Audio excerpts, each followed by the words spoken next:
When you've learned about transcription and translation in other classes, you may have heard that every gene, which is a very short sequence relatively in the DNA, has got instructions for making a single protein.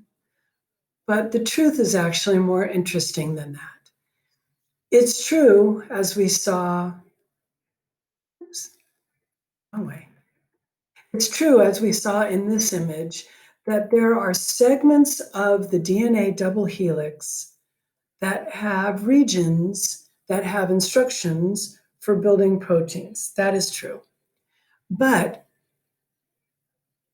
every gene that is inside of the human genome is actually got instructions for making more than one protein. How does that happen? Okay. The genome versus the proteome. The genome for any individual organism is a list of all of the specific genes that that organism has. For example, there are genes that a bacteria has that I don't have. There are genes that a fungus has that I don't have, which is why there are some proteins that a fungus can make that I cannot make. That's a genome. Now, the proteome is going to be all of the unique proteins that individuals of a certain species can make. When we first discovered this whole genetic code, we started with the hypothesis that each gene would make a single protein. And that was a pretty good approximation. But we pretty quickly found out that it wasn't true. Specifically, we think that humans have about 25,000 genes. Yeah, the exact number is still not completely agreed upon. But we can make more than 150,000 different proteins. That is really surprising. You know, we started looking for this discrepancy when we learned that corn, for example, had many more genes in its DNA than humans did. And people thought, how hard is it to be corn? Why do they have so many genes? And it turns out it is what we're about to learn right now, that each individual gene in mammalian genomes can code for multiple proteins, right? So the reason that this can happen is because messenger RNA, once it is transcribed, it can be what is often referred to as spliced or modified, the messenger RNA. And the reason the messenger RNA can be spliced is because messenger RNA, particularly in humans and animals, it is made up of segments that are called introns and segments that are called exons, right? Maybe I should get a blank page to describe this. All right. A blank page. So our genome has got, our messenger RNA has regions that are called introns and regions that are called exons. And we'll get back to the names of the introns and exons. So there will be a piece of messenger RNA. And in that piece of messenger RNA,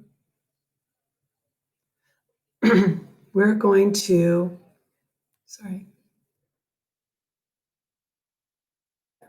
we're going to identify that the piece of messenger RNA has got regions that are called introns and regions that are called exons, right? Now I'm going to make the introns blue and the exons red. My piece of messenger RNA here has got introns and exons. And generally, a piece of messenger RNA would have not just 4 exons, but multiple exons. With splicing of messenger RNA, the introns will be cut out and the exons will remain in the mature messenger RNA. Now, if you're like me, you're thinking to yourself, why did they call the things that get cut out the introns and the things that get left in get called the exons? And I actually do not know why. I think it's annoying, but that's the truth, okay? The introns will be removed and the exons will remain. So once the RNA has been spliced, it would look more like this. Great. Okay, so far so good, right?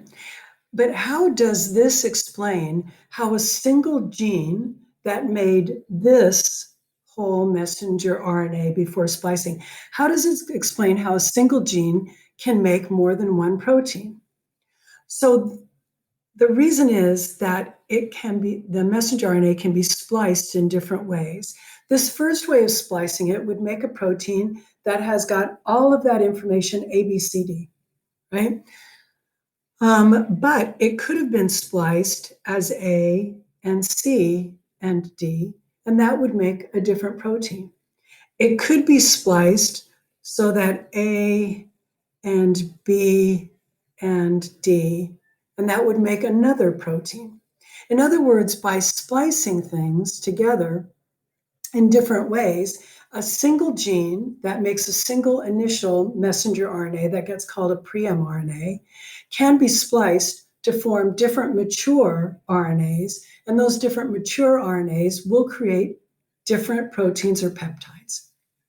So pretty cool. I always think of this intron-exon story as being kind of like cookie recipes. I don't know how many of you make cookies, but in cookbooks, sometimes there's like a basic cookie recipe that you can use just to make a sugar cookie, or you can do something else and it makes a jam cookie, or you can do something else. You can add chocolate chips to it and it makes a chocolate chip cookie, right? So a single recipe with different modifications can end up making different cookies.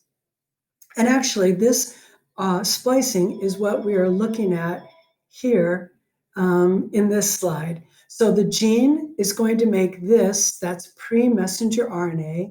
The pre-messenger RNA's got introns and exons. The introns will get cut out. Yeah, I don't know why. The exons stay behind and get spliced together. And those exons will make this mature messenger RNA that leaves the nucleus.